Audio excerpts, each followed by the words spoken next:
always start off the show with a summary of kind of what I saw happening in the market this week. So let's pull up the chart. All right. So this is a S&P 500 going back to 2019 in this particular case. This is weekly data, so it's a little bit smoothed out as far as that goes. You can see the big pandemic drop there, and then all the money that came flooding out caused a really impressive rally out of the bottom of that downturn back in 2020 and 2021. Eventually we hit that peak at the very beginning of 2022. And that was really, when inflation started to hit, and the Federal Reserve started talking very aggressively and raising rates and cutting back on, the purchase of bonds, and eventually actually starting to sell bonds and all those different types of things. So this run that we've had, and you can see, right over our heads there, kind of looks like maybe a 60-degree angle. It's pretty smooth. It's been a pretty darn good run here. And if you look at what happened this week. I don't know. We're seeing a little bit of topping action this week. Today, the market was actually happy because the job numbers came out. It was 275,000 jobs created. That was more than expected. And we keep getting, I think almost all of the reports that I can remember in the recent times have been better than expected on job creation. So that part's going very well. The market used to react to that fairly negatively when it was higher than expected because there was some fear of that inflationary force. But now, in the last many times where that's happened, the market's actually responded positively. So it was up a fair amount this morning, came back down. I think there's some profit taking going on, and there's been some things that have just run so high. But just to put a bow on the jobs portion here, if you have high inflation, and part of the reason is because there's a lack of supply. One of the things that's happening is that you want more supply. So when it was goods, right, when we were all locked up, the supply was being choked up in the ports. You had trouble in making it in China because factories were closed down, or what have you, or just moving things was hard. That goods motion has gotten quite good. There's not a problem. And people have cut back on purchasing goods because once we were able to get out, we want to go to restaurants, we want to go travel. And so services became the choke point. And services generally take labor. And so, there's still over 9 million jobs open, and a lot of those are service jobs.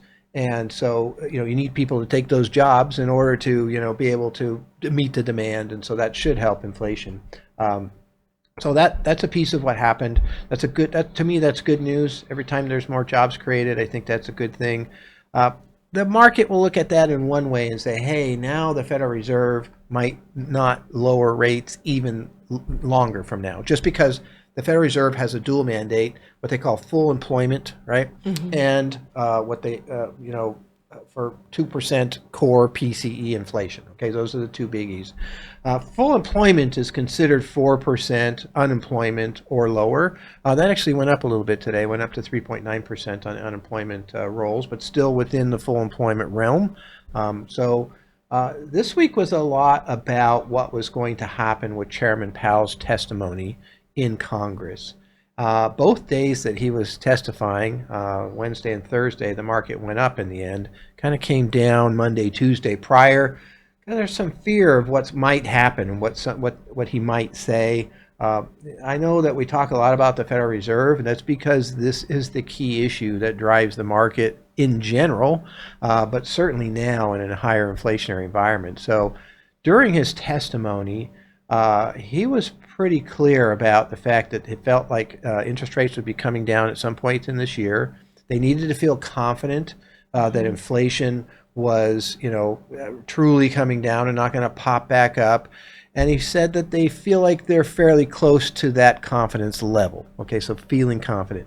Now, the thing that struck me and has been striking me really maybe since December is that the Federal Reserve at the very top here in November of 2021, that's the first time I've heard the Federal Reserve say very aggressive things about raising rates. Usually they keep things kind of close to the vest, and what they're doing is what's called job owning. They're basically trying to, put fear out there for the stock and bond markets and credit markets where people will pull back, the market will drop, people will feel a little poorer, they'll start to, save their money. There won't be as much, growth happening in these companies, and, things that they needed the demand side to slow down. So they were talking the demand side down, and then additionally doing the actual things of raising rates and cutting back on bond purchases and selling bonds out of the portfolio, quantitative tightening, going from quantitative easing and quantitative tightening. So, but now, in the last, 3, 4 months here, we're starting to hear things a much different tone, and I think part of that is actually part strategy, just going the other direction.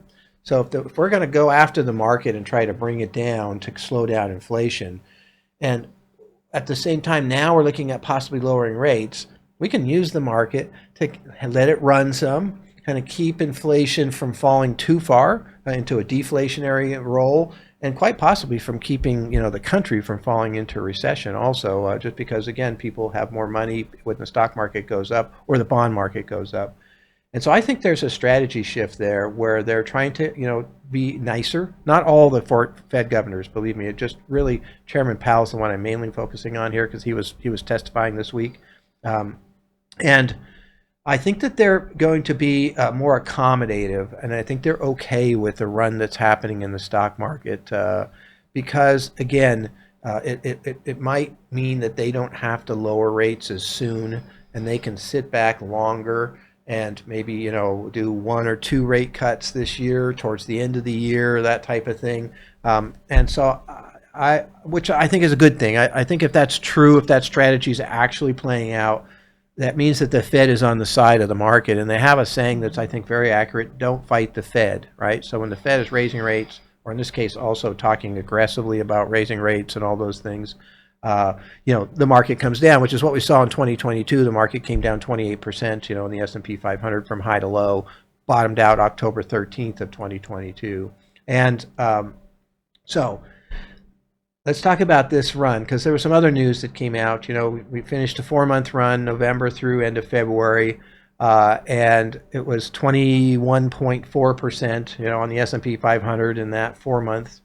There's only 3 other 4-month runs, going back to World War II that are anywhere close to that. Coming out of the recession in 2009 was one period.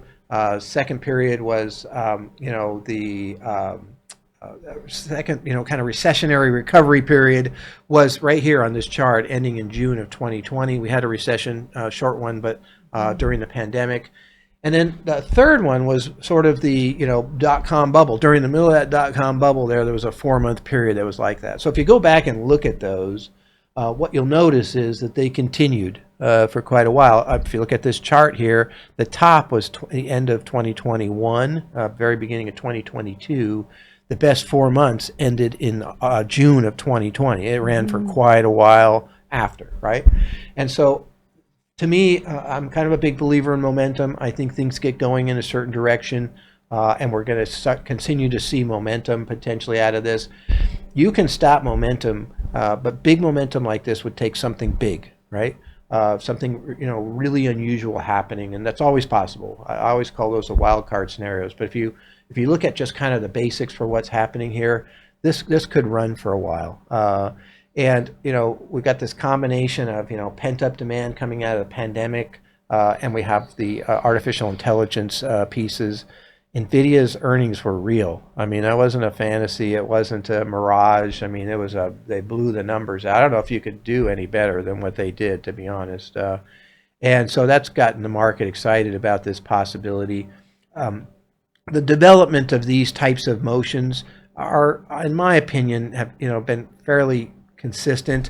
Look at this run that came out of the pandemic. Kind of started off with the Microsofts and the Apples.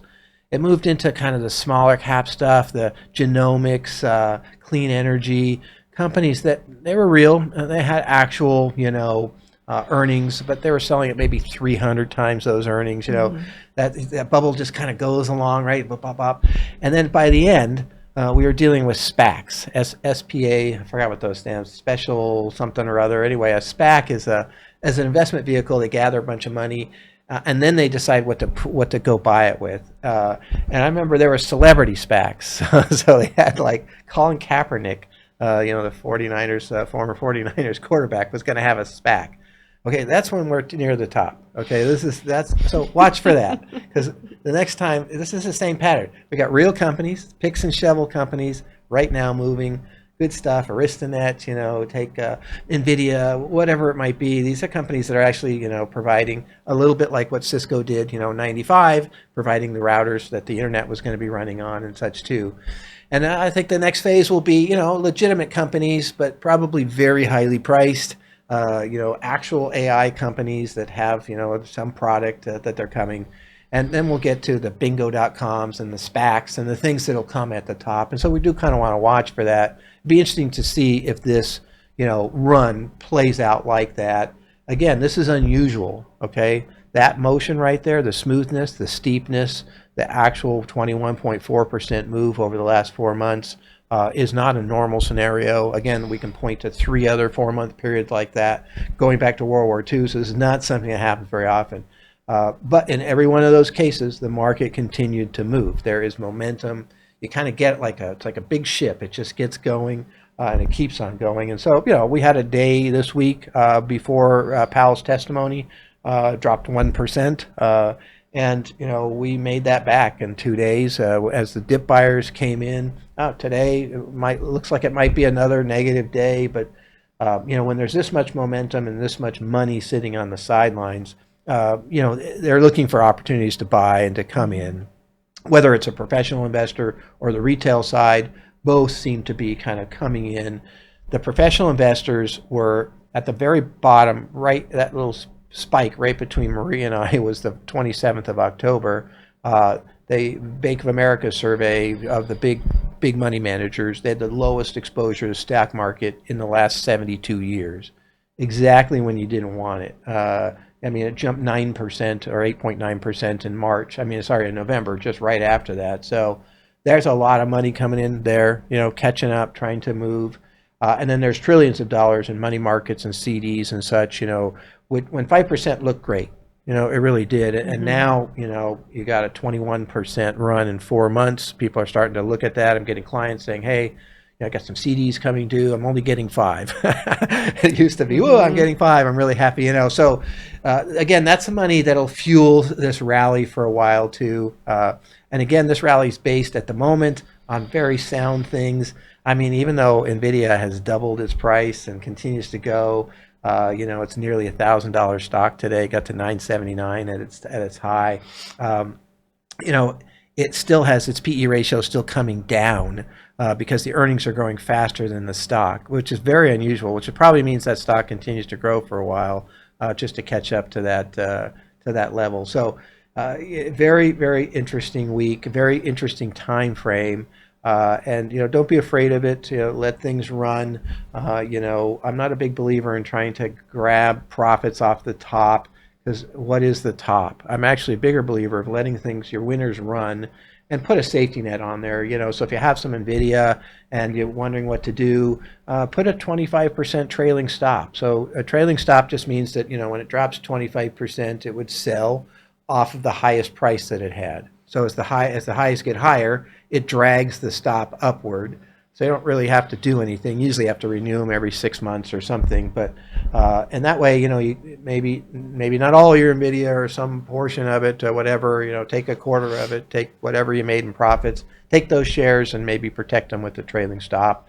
And that way, it goes to 1,000 and then does a big split and then goes up again and again. You just ride it, let it go. But if it drops more than 25%, the story could be over, right? Something's over, potentially. Taking some off the top then makes some sense. It'd be great to take it out right at the top. But, I have situations where clients have sold Nvidia years ago, at $90 a share. It's at $900 because they thought it was too high. Just let it go. Wait for it to fall apart before you really start to do that. If something has momentum, let it go. Let your winners run. Because when things fall, it falls hard. So it's hard to get a winner. If you have one, let it go. So anyway, that's the summary for kind of what we see happening in the market. It's a great time to be an investor. A really, really good time to be in there.